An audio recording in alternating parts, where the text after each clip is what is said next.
Calf race. Hindi pala, calves race. Ano daw?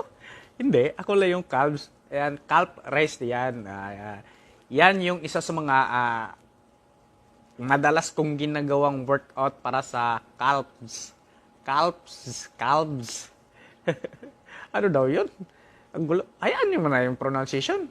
Hindi na importante yung pronunciation dyan. Kung mayroon kang tok-tok, nakikita mo naman yung ginagawa ko, maiintindihan mo na yan kung gusto mong intindihin. Pero pagka wala ka talagang balak intindihin, yung iintindihin mo lang yung mga pinagsasabi ko, wala talaga, hindi talaga tayo magkakasundo.